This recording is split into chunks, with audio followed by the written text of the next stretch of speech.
नमस्कार दोस्तों, स्वागत है आप सभी का एक बार फिर से आज के अपने इस YouTube सेशन में। दोस्तों, आज की इस वीडियो में हम पढ़ने वाले हैं परसेंटेज पार्ट 4।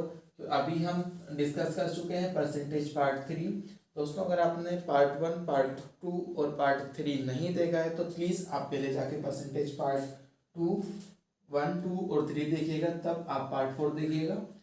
चलिए फिर शुरू करते हैं।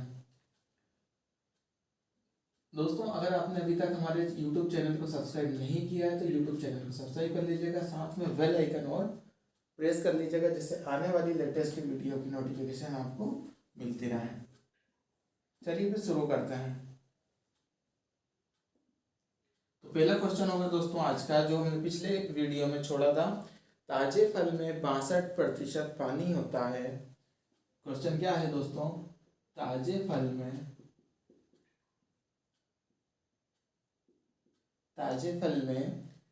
62% पानी होता है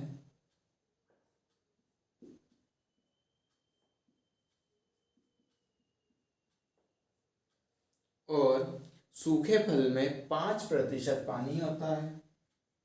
सूखा फल है 5% पानी होता है।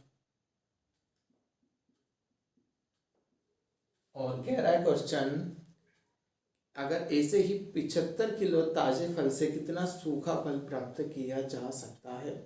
75 किलो ताजे फल से 75 किलो ताजे फल से कितना सूखा फल प्राप्त किया जा सकता है? कितना सूखा फल प्राप्त किया जा सकता है? बताएंगे सभी एक बार, क्या आंसर होगा? जल्दी बताइएगा।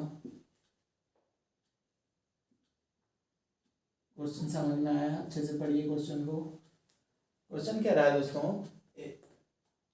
ताजे फल में 62% पानी होता है और सूखे फल में 5% पानी होता है। तो 75 किलो ताजे फल से कितना सूखा फल प्राप्त किया जा सकता है? सूखे फल में 5% पानी होता है। बताएंगे जरा क्या होगा? 5% पानी होता है। मान लो एक ऑरेंज है, एग्जाम्पल के लिए मान लो एक ये ऑरेंज है, ठीक है, ये एक संतरा है, ठीक है, और इसमें दो पार्ट हैं, एक तो पानी होगा इसमें और एक क्या होगा, एक सूखा हुआ हिस्सा होगा। जैसे कि हम संतरे का जूस निकालते हैं तो जूस अलग आ जाता है, जूस अलग आ जाता है, और एक तरफ से जूस की मशीन में से जो सूखा पदार्थ निकल जाता है वो अलग निकल जाता है। इस तरीके से क्वेश्चन बोल रहा है। पानी इसमें कितना है? पानी है इसमें 62%। तो अगर ऐसा ही कोई सूखा फल हो, इसको आपने घाम में रख दिया, धूप में रख दिया, इसको आपने धूप में रख दिया, है ना, गर्मी की तेज धूप में रख दिया, हीटर पर रख दिया, या फिर किसी भी ऐसी जगह रख दिया जहाँ पर ये पानी, इसका जो जूस है वो वाइब्रेट हो जाएगा, वो वाष्पित बन के उड़ जाएगा।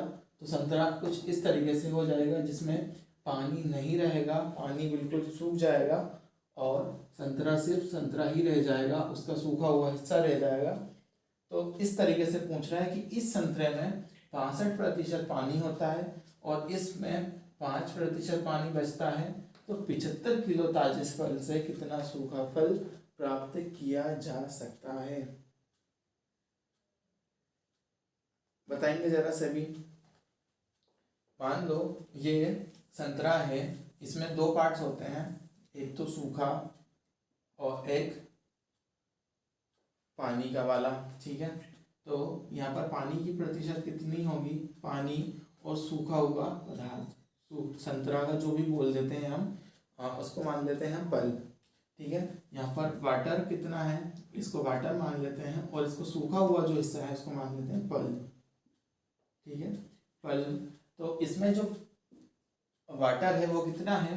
62%। 62% इसमें अगर पानी है तो इसका सूखा हुआ पदार्थ कितना हो जाएगा दोस्तों, इसमें हो जाएगा 38%। बचा हुआ हिस्सा तो पानी हो जाएगा, ठीक है ना।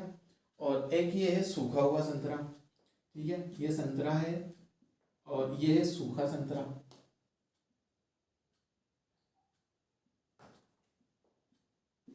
ठीक है, और इसमें भी दो चीजें हैं, एक तो पानी है, ठीक है, और एक है इसमें फल, सूखा हुआ हिस्सा, ठीक है। तो दोस्तों फिर बोल रहा है सूखे फल में 5% पानी होता है, 5% पानी होता है, तो बाकी बचा हुआ हिस्सा कितना, बाकी बचा हुआ हिस्सा पल्प हो जाएगा, यानी 95%।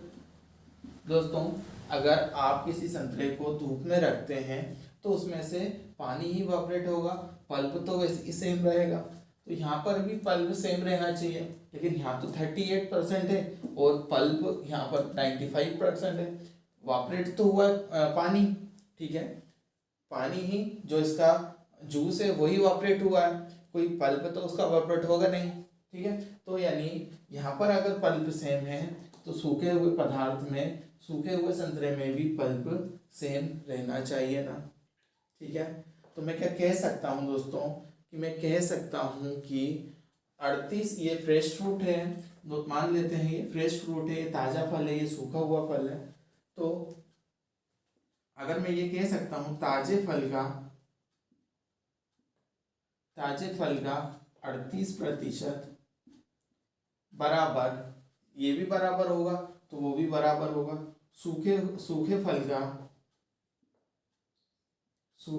का 95% यानी 95%, दोनों आपस में बराबर होंगे। पल्प यहाँ पर भी सेम है तो यहाँ पर भी सेम ही होगा, क्योंकि पल्प तो वाष्पित नहीं होगा दोस्तों, ठीक है। तो यहाँ पर भी सेम होगा तो यहाँ पर भी सेम होगा। अगर यहाँ पर सेम है तो परसेंटेज से परसेंटेज बराबर है दोनों, तो परसेंटेज से परसेंटेज कैंसिल हो जाएगी, और अगर इसको कैंसिल करोगे तो ये 2 बार हो जाएगा 19 से, और ये 5 बार हो जाएगा, ठीक है। यानी ताजे फल और सूखे फल की जो रेशो निकल के आएगी वो कितनी हो जाएगी, ताजे फल और सूखे फल की जो रेशो हो जाएगी दोस्तों वो कितनी हो जाएगी, ताजे फल की जो रेशो हो जाएगी और जो सूखे फल की रेशो हो जाएगी दोस्तों वो हो जाएगी, ताजे फल सूखे फल की क्या रेशो हो जाएगी, ये हो जाएगी दोस्तों 5/2, ठीक है। और हमसे क्वेश्चन क्या कह रहा है कि 75 किलो ताजे फल, 75 किलो ताजे फल से कितना सूखा पदार्थ प्राप्त किया जा सकता है। तो दोस्तों 5 यूनिट 75 के बराबर है, तो 1 यूनिट कितने के बराबर हो जाएगी, इसको हम कैंसिल करेंगे तो एक यूनिट की वैल्यू कितनी आ जाएगी, 15 कीजिए तो 2 यूनिट की वैल्यू कितनी हो जाएगी, 2 गुणा 15 यानी 30 किलो, ठीक है। तो 75 किलो ताजे फल से हम जो पल्प रहता है वो कितना प्राप्त कर सकते हैं, वो हम प्राप्त कर सकते हैं दोस्तों 15 किलो, ठीक है।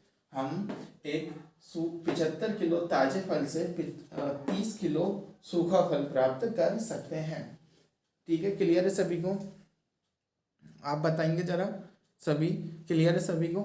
चलिए एक बार आप इसका स्क्रीनशॉट ले लीजिए, फिर हम आगे बढ़ते हैं, बताएंगे जरा सारे, क्लियर है सभी को।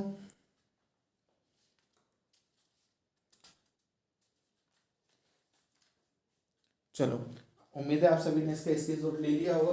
दोस्तों नोट्स जरूर बनाइएगा ताकि आपको आने वाले एग्जाम की प्रिपरेशन करते हुए कोई समस्या ना हो। चलो आगे बढ़ते हैं, अगर नोट नहीं किया किसी ने तो नोट कर लीजिएगा। नेक्स्ट क्वेश्चन क्या है हमारा, एक चुनाव में 2 उम्मीदवार थे, एक चुनाव में 2 उम्मीदवार थे,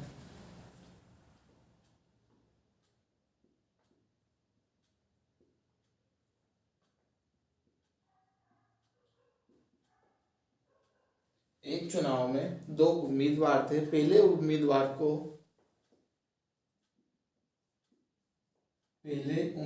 को कुल वोटों का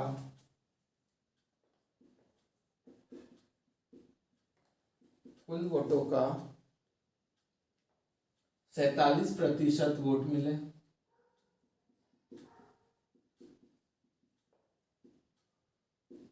और वह मिले 47% वोट मिले और वह 22,200 वोटों से चुनाव हार गया। 22,200 वोटों से चुनाव हार गया।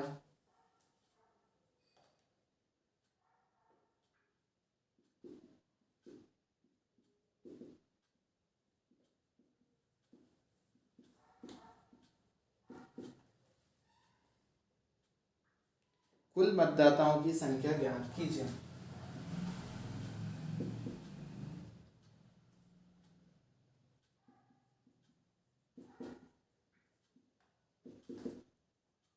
बताएंगे सभी क्या होगा आंसर? जल्दी बताएंगे क्या होगा आंसर?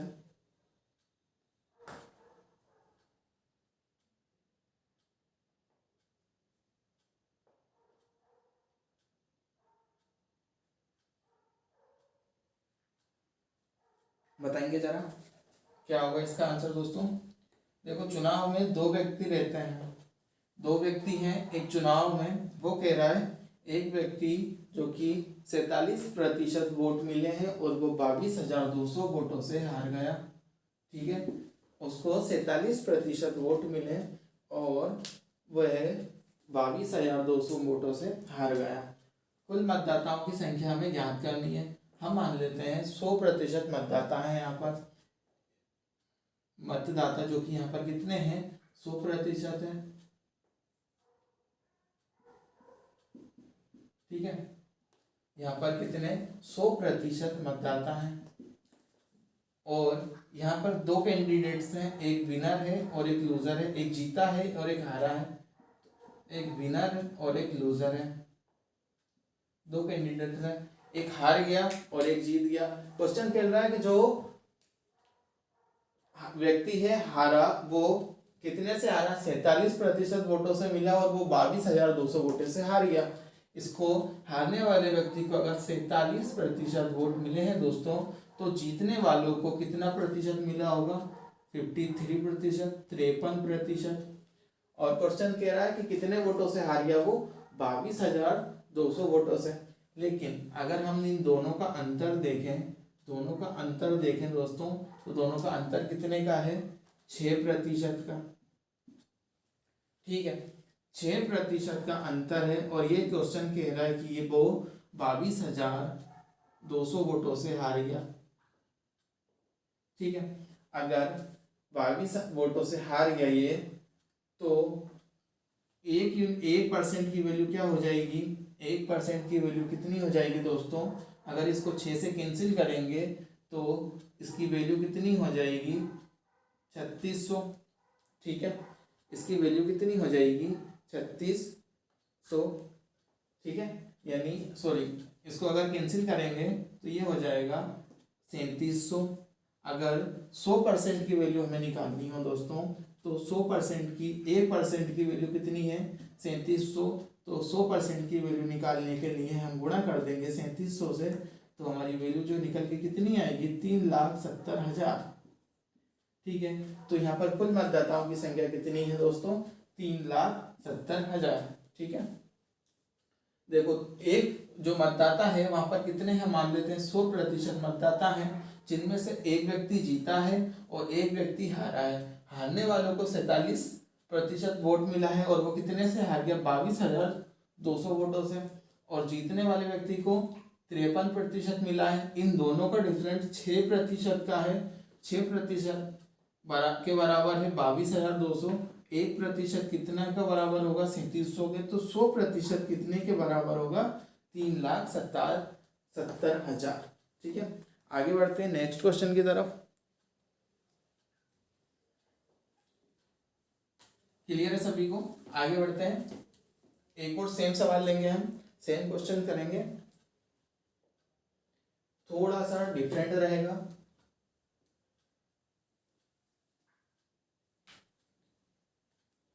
एक चुनाव में 2 उम्मीदवार थे, 16% 16% मतदाताओं ने वोट नहीं डाले।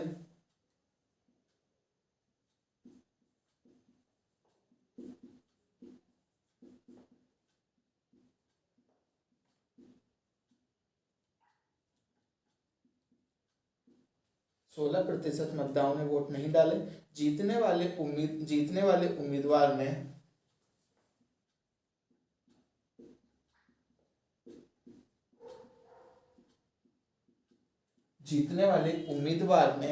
कुल मतों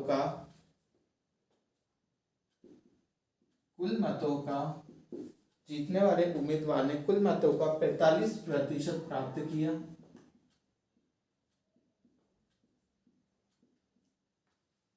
45% मत प्राप्त किया और 1112 मतों से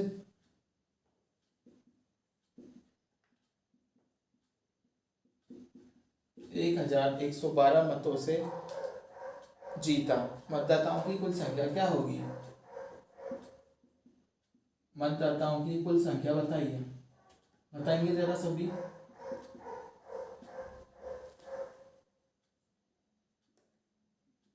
सेम क्वेश्चन है, अगेन हम वही कर रहे हैं, थोड़ा सा डिफरेंट है, करिए जरा। बताएंगे सभी क्या होगा आंसर, जल्दी बताइएगा।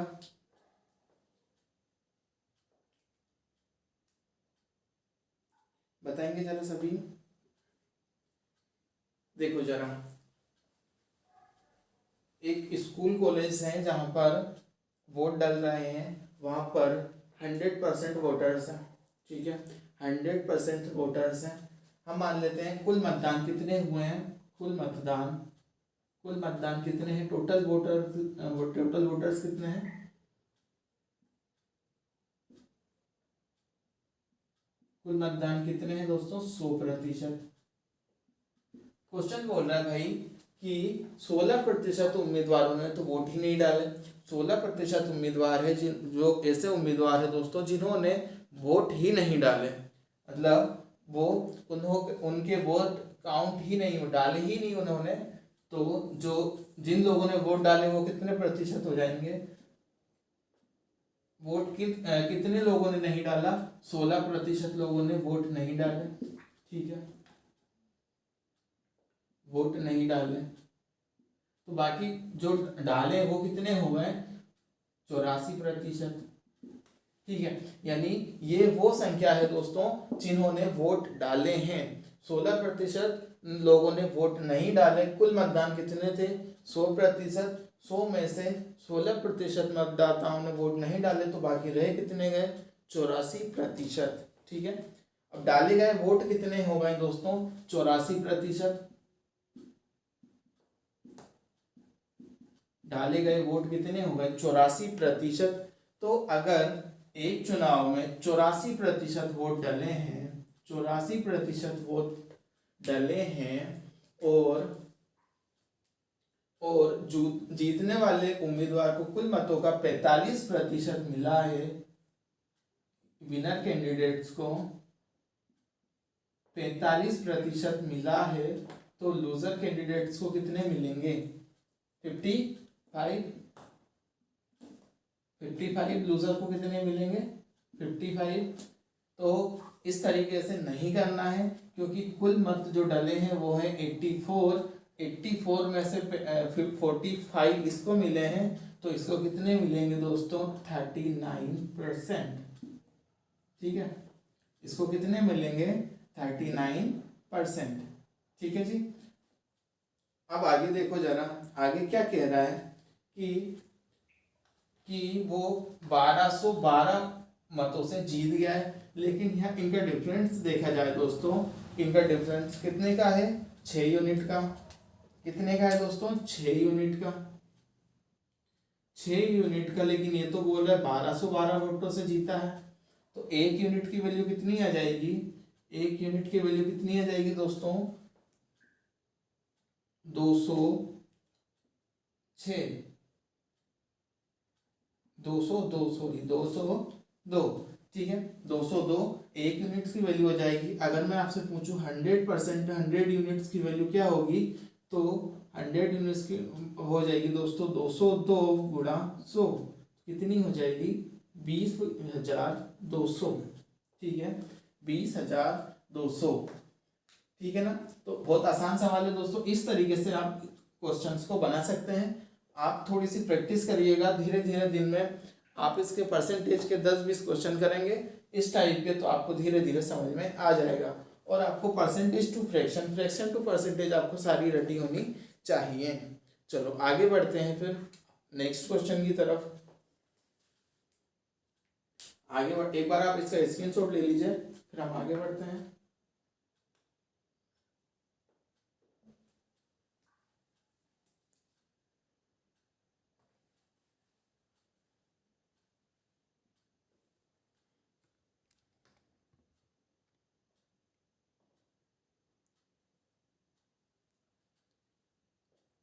चलो ठीक है, उम्मीद है आप सभी ने स्क्रीनशॉट ले लिया होगा दोस्तों। कॉपी जरूर बनाइएगा, कॉपी बनाने से आपके साथ ही साथ डाउट्स क्लियर होंगे। क्वेश्चंस बनाते रहिएगा। एक क्वेश्चंस फिर करते हैं हम चुनाव का, ताकि एक बार और आपके डाउट्स क्लियर हो। आप मुझे कमेंट्स करके भी बता सकते हैं दोस्तों, आपको कुछ प्रॉब्लम हो रही हो तो। और दोस्तों टेलीग्राम ग्रुप भी ज्वाइन कर लीजिए, क्योंकि आपको वहाँ पर प्रैक्टिस के लिए बहुत सारे क्वेश्चंस मिल जाएंगे।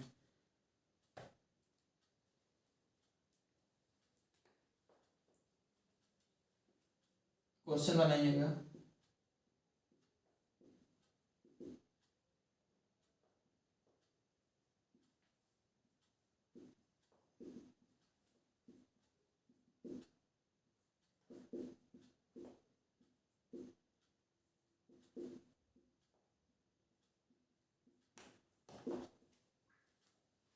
एक चुनाव में दो उम्मीदवार थे, 12% लोगों ने वोट नहीं डाले। मतदाताओं 12% लोगों ने वोट नहीं डाले, जबकि 250 वोट अवैध घोषित हो गए। जबकि 250 वोट अवैध घोषित हो गए।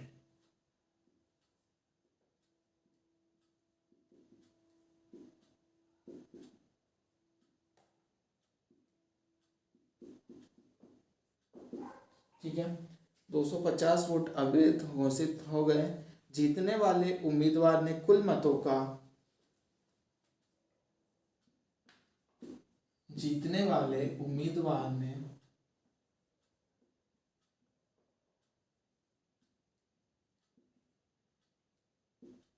कुल मतों का 49% प्राप्त किया।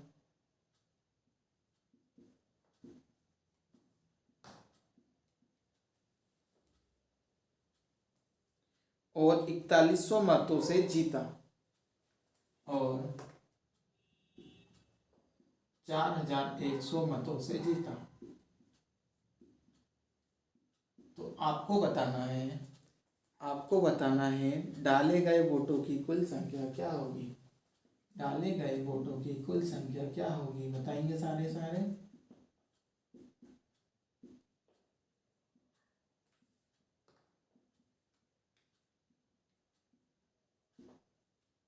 अभी हाल ही में जो IBPS का एग्जाम हुआ दोस्तों, उसमें से किसके कितने नंबर आए बताएंगे।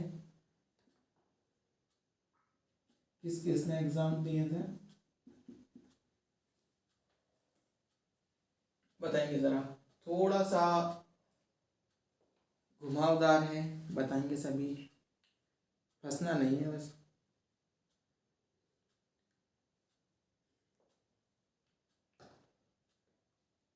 देखा जाए दोस्तों तो यहाँ पर कुल मतदाता कितने हैं, 100% हम मान लेते हैं। कुल मतदाता कितने हैं, कुल मतदाता जो कि कितने हैं 100% है। ठीक है, और क्वेश्चन कह रहा है दोस्तों कि 12% लोगों ने वोट ही नहीं डाले। मतलब जिन्होंने वोट नहीं डाले उनकी संख्या कितनी हो जाएगी, जिन्होंने वोट नहीं डाले उनकी संख्या कितनी हो जाएगी, उनकी जो परसेंट कितना हो जाएगा, 12% लोगों ने वोट नहीं डाले। तो जो वैलिड वोट है, जो जिन लोगों ने वोट डाले हैं वो कितने हो जाएंगे 88%। ठीक है। और उसमें से भी कह रहा है भाई कि 250 वोट अवैध घोषित कर दिए गए। ठीक है जी, वो भी देख लेते हैं। अवैध वोट घोषित कितने कर दिए गए? अवैध वोट घोषित कितने कर दिए गए दोस्तों? 250। तो फिर वैध वोट कितने हो जाएंगे? वैध जो मत है वो कितने हो जाएंगे? वो हो जाएंगे 88% माइनस 250। हम ये कह सकते हैं जो भी हमारे टोटल वोटर्स हैं उनमें से हम 250 माइनस कर देंगे तो हमारा जो वैध वोट्स हैं वो मिल जाएगा हमको। ठीक है जी, ऐसा कर लेते हैं। तो अब टोटल वोटर्स कितने बचे हमारे पास? टोटल वोटर्स बचे हमारे पास 88% माइनस 250। ठीक है। अब इसमें एक विनर्स है और एक लूजर है। ठीक है जी, देख लेते हैं। एक विनर है और एक लूजर है। एक जीता हुआ व्यक्ति है और एक हारा हुआ व्यक्ति है। ये इसको मान लेते हैं ये हार गया। इसको कितने मिले हैं? इसको मिले हैं 49%। कितने मिले हैं इसको? 49%। जीतने वाले व्यक्ति को कितने मिले हैं? 49%। तो अगर मैं दोस्तों ये कह सकूं कि जो हारा है अगर उसको 49% प्लस 4100 मिल जाए, 4100 अगर उसको मिल जाए तो ये भी जीत जाएगा। कह सकते हैं अगर इसको हम देखा जाए 49% कम मिले हैं, ठीक है, ये भी जीत जाएगा। बताएंगे जरा। ठीक है जी, मतलब अगर इसको 49% मिला है और ये कितने वोटों से जीता? 4100 वोटों से। अगर हम इसको देखें, ये इसको इसको 49% कम मिले हैं। 49% नहीं जीत जाता, लेकिन इसको मिले कितने हैं? 4100%। 4100। तो अगर मैं इसमें 4100 जोड़ इसमें से माइनस कर दूं तो ये हमें वो संख्या पता मिल जाएगी कितने वोटों से हारा है। ठीक है, कितने वोटों से हारा है। अगर मैं यहाँ पर इन दोनों को ऐड कर दूं, इन दोनों को ऐड कर दूं, ये संख्या और ये संख्या बराबर हो जाएगी। ठीक है, टोटल वोटर्स यहाँ पर है, टोटल वोटर्स यहाँ पर है। ठीक है, टोटल वोटर्स यहाँ पर हो जाएंगे, टोटल वोटर्स यहाँ पर हो जाएंगे। तो इन दोनों को ऐड करेंगे तो कितना हो जाएगा? 98%। 98% माइनस 4100। और इसके बराबर अगर देखा जाए तो ये भी बराबर है 88% माइनस 250। ये दोनों देखा जाए तो एक तरीके से बराबर है। टोटल वोटर्स यहाँ पर भी है, टोटल वोटर्स यहाँ पर भी है। ठीक है, टोटल वोटर्स यहाँ पर भी है और टोटल वोटर्स यहाँ पर भी है। देखा जाए तो ये दोनों एक दूसरे के बराबर है। ठीक है, ये एक दूसरे के बराबर है। अगर मैं इसको राइट हैंड साइड लेके जाऊं तो यहाँ पर क्या हो जाएगा? 10% बराबर, इसको इधर लेके जाऊंगा मैं तो कितना हो जाएगा? 3850। 3850। अगर 10% की वैल्यू 3850 है, 10% मतदाताओं की वैल्यू 3850 है, तो 100% मतदाताओं की क्या होगी? इसको भी 10 से गुणा कर दो, इसको भी 10 से गुणा कर दो। यहाँ पर 100% की वैल्यू कितनी हो जाएगी? 3,38,500। ठीक है, तो इस तरीके से आप इसको सोल्व कर सकते थे। ठीक है,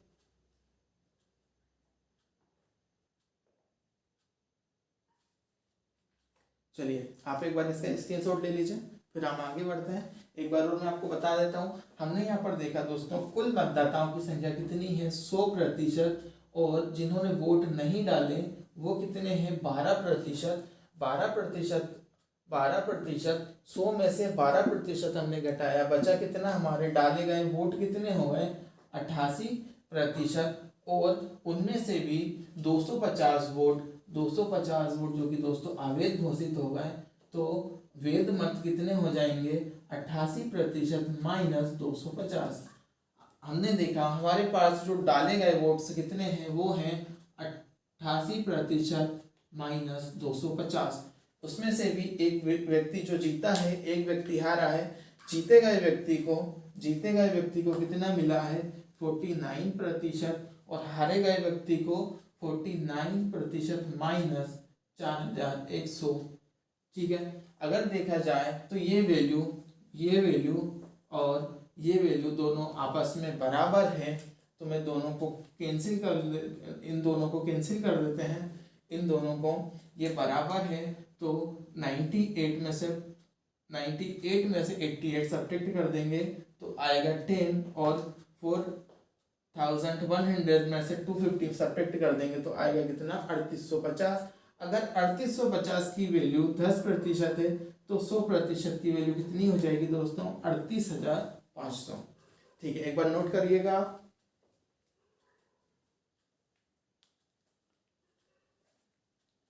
करिएगा नोट जरा।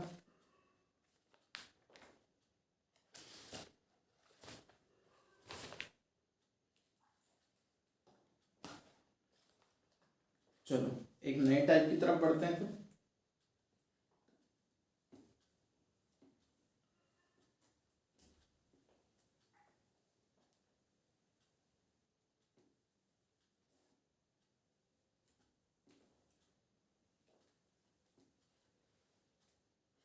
चलो, दो संख्याओं का योग कितना है, 520। दो संख्याएं हैं,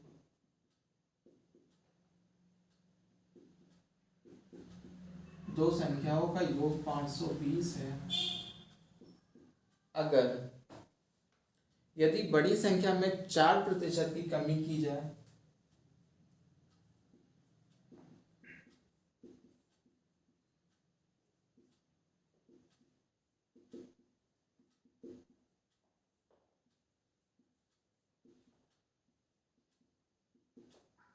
और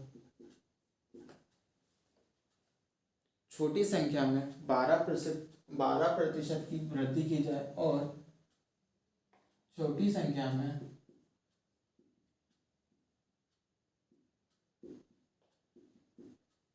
12% की वृद्धि की जाए,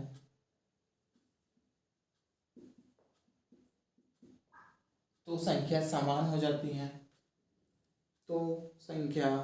तो प्राप्त संख्या समान होती है।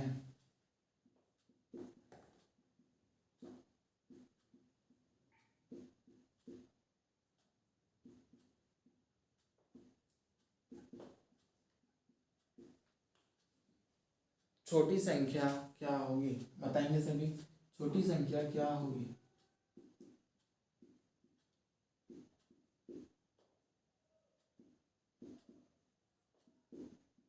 बताइए जरा सभी।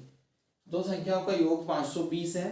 बड़ी संख्या में 4% की कमी की जाए और छोटी संख्या में 12% की वृद्धि की जाए तो प्राप्त संख्या समान होती है। तो छोटी संख्या क्या होगी, बताएंगे जरा सभी। क्या होगा इसका आंसर, बताएंगे जरा।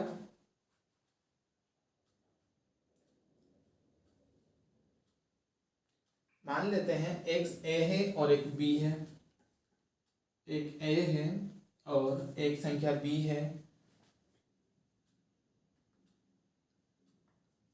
ठीक है जी, एक ए है और बी है। ए छोटी संख्या है, बी बड़ी संख्या है। ए छोटी संख्या है और बी जो कि बड़ी संख्या है, या फिर मान लो ए बड़ी संख्या है, बी छोटी संख्या है। आप जो मान सकते हो मान सकते हैं। तो देख लेते हैं, अगर ए बड़ी संख्या है, ए अगर बड़ी संख्या है तो ए में 4% की कमी की जाए। ए 100% है, 100% माइनस 4% की कमी की जाए तो ये कितना हो जाएगा दोस्तों, ये 96% हो जाएगी वैल्यू। ठीक है जी, कोई अपने आप का 100% है, 100% में से 4% सब्ट्रैक्ट कर दिया तो बचा कितना, 96%। और दूसरी संख्या बी है जो कि जिसमें छोटी संख्या है और उसमें 12% की वृद्धि की जा रही है। ठीक है जी, ये 100% था, ये 100% थी जिसमें 12% की वृद्धि की गई तो कितनी हो गई, 112%। ठीक है जी, क्लियर है यहाँ से। अगर हम इसको कैंसिल करें, अगर हम इसको कैंसिल करें 16 से, अगर इसको कैंसिल करें दोस्तों तो वैल्यू क्या हो जाएगी, ये कितनी बार कैंसिल हो जाएगी, ये दोनों समान है, समान हो जाती है, अगर इसको कैंसिल करें तो ये कितनी बार हो जाएगी, ये 6 बार और ये 7 बार। ठीक है, तो ए और बी की जो रेशो निकल के आएगी वो क्या हो जाएगी, ए और बी की जो रेशो निकल के आएगी दोस्तों वो क्या हो जाएगी, वो क्या हो जाएगी 7:6। ठीक है, क्या रेशो हो जाएगी, ए और बी की जो रेशो है वो क्या हो जाएगी 7:6। अगर वो कह रहा इन दोनों का योग कितना है 520 है, तो 7 + 6 13 हो जाएगा दोस्तों। 7 और 6 कितना हो गया 13, लेकिन वो क्वेश्चन बोल रहा है कि दोनों का योग जो है 520 है, तो 13 यूनिट की वैल्यू 520 है दोस्तों। तो 1 यूनिट की वैल्यू कितनी हो जाएगी 40। तो हमसे पूछा किसका है, हमसे दोस्तों पूछा किसका है, हमसे पूछा है छोटी संख्या का। तो छोटी संख्या क्या हो जाएगी, छोटी संख्या क्या हो जाएगी दोस्तों, ये हो जाएगी 280। ठीक है, क्या हो जाएगी,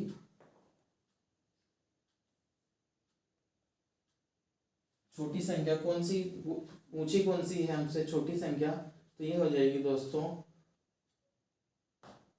240। ठीक है, छोटी संख्या क्या हो जाएगी 240। छोटी संख्या क्या हो जाएगी, छोटी संख्या छोटी संख्या हमारी क्या थी 6 यूनिट। तो 6 अगर हम 6 यूनिट 6 अगर 6 को हम 40 से गुणा करेंगे, 1 यूनिट की वैल्यू 40 है, अगर 6 यूनिट की हम निकालेंगे तो 6 × 40 करेंगे तो हमारी वैल्यू कितनी हो जाएगी 6 × 24 यानी 240। ठीक है, बताएंगे जरा सभी के सभी राइट आंसर आपका भी क्या सेम आया। ठीक है, बताओ जरा सभी एक बार कमेंट्स करके बताएंगे जरा राइट आंसर क्या होगा इसका। ठीक है जी, चलो आप सभी इसका स्क्रीनशॉट ले लीजिए, फिर हम आगे बढ़ते हैं नए क्वेश्चंस की तरफ। जल्दी करिएगा, इसको नोट करिए, स्क्रीनशॉट ले लीजिए। चलो नोट करिए, तब तक मैं ऊपर क्वेश्चन लिखता हूँ।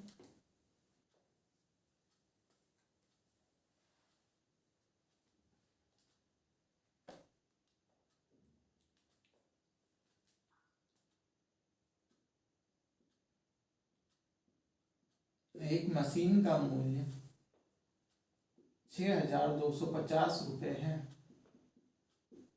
एक मशीन का मूल्य 6,250 रुपये है।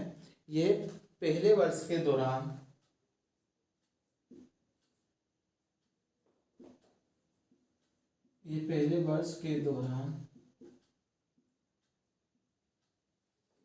10%, दूसरे वर्ष के दौरान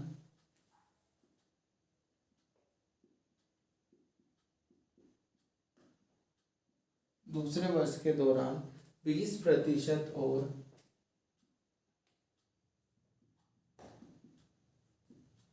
तीसरे वर्ष के दौरान 30%, तीसरे वर्ष के दौरान 30% घट जाती है, 30% घट जाती है। ठीक है, तो हमें बताना क्या है दोस्तों, तो 3 वर्ष बाद मशीन का मूल्य क्या होगा, 3 वर्ष बाद मशीन का मूल्य क्या होगा।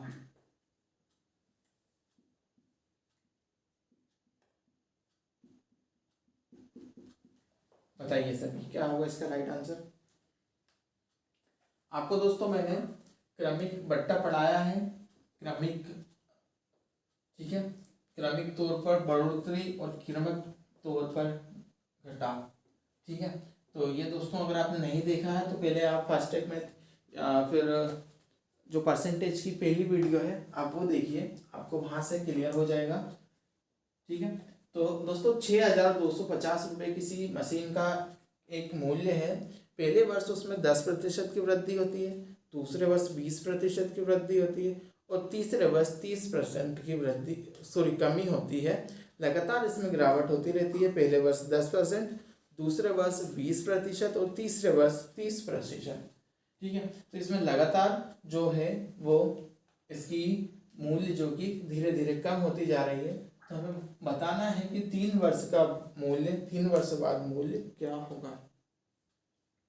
तो दोस्तों 3 वर्ष बाद आपको मैंने बताया था क्रमिक तौर पर बढ़ोतरी, तो यहाँ पर सक्सेसिव लग सकता है। क्रमिक तौर पर बढ़ोतरी यानी 10% की फ्रैक्शन क्या होती है, 10% की फ्रैक्शन होती है दोस्तों 1/10, ठीक है। और 20% की फ्रैक्शन क्या होती है दोस्तों, 20% की फ्रैक्शन होती है 1/5। और 30% की फ्रैक्शन क्या होती है दोस्तों, 30% की फ्रैक्शन होती है 3/10। अगर देखा जाए दोस्तों पहले वर्ष वस्तु 10 से 9 हो रही है, ठीक है, पहले वर्ष 10 से 9 हो रही है। दूसरे वर्ष वस्तु 5 से 4 उसका मूल्य जो कि 5 से 4 हो रहा है। और तीसरे वर्ष देखा जाए दोस्तों तो 10 से वैल्यू कितनी हो रही है, 7, ठीक है। तो जो कट रहा है उसको काट दो, जैसे कि ये कट रहा है तो ये हो गया 5, यहाँ पर 5, ये कैंसिल हो गया, ठीक है। तो ये कितना हो जाएगा 125, कितनी वैल्यू हो जाएगी 125, और यहाँ पर 63, ठीक है। लेकिन इसका प्रारंभिक मूल्य जो था दोस्तों वो था 625, ठीक है। इसका जो फर्स्ट प्रारंभिक मूल्य कितना था 6250। अगर इसका ये प्रारंभिक मूल्य 6250 था तो इसको कैंसिल करेंगे, 1 यूनिट की वैल्यू कितनी आ जाएगी 50 रुपये, ठीक है। अगर हम इसको 50 रुपये, अगर इसको 50 से मल्टीपल हुआ है तो दोस्तों ये भी इसका 50 गुना ही होगा, ठीक है। फर्स्ट और लास्ट रेशो हमारे पास आ चुकी है, तो हम इसको मल्टीपल कर देंगे तो ये हो जाएगा 3150, यानी उसकी 3 वर्ष बाद जो मूल्य रहेगी वो रहेगी 3150। तो दोस्तों ये रहा आज का हमारा लास्ट क्वेश्चन। तो आप बताएंगे आपको हमारी वीडियो कैसी लगी। दोस्तों अगर आपने अभी तक हमारे यूट्यूब चैनल को सब्सक्राइब नहीं किया है तो चैनल को सब्सक्राइब जरूर कर लीजिएगा। नीचे रेड बटन है उस पर क्लिक कर चैनल को सब्सक्राइब कर लीजिएगा, साथ में बेल आइकन जरूर प्रेस कर लीजिए। और दोस्तों आने वाली लेटेस्ट वीडियोस की नोटिफिकेशन आपको मिलती रहेंगी। और अगर आपने अभी तक हमारे चैनल टेलीग्राम ग्रुप से ज्वाइन नहीं हुए हैं तो आप वहाँ भी ज्वाइन हो जाइए, लिंक आपको नीचे मैं डिस्क्रिप्शन में दे दूँगा। और दोस्तों परसेंटेज का हमारा ये 4th चैप्टर आज खत्म हुआ, इसके बाद हम एक क्लास और लेंगे, उसके बाद परसेंटेज को ख़त्म करेंगे, फिर हम लेंगे नया चैप्टर रेशो एंड प्रोपोर्शन, ठीक है, अनुपात और समानुपात, ठीक है जी। तो ये रहा आज का हमारा धमाकेदार सेशन। आप कमेंट करके बताइएगा आपको हमारी वीडियो कैसी लगी। चलिए फिर मिलते हैं नई वीडियो के साथ, तब तक के लिए बाय बाय, जय हिंद।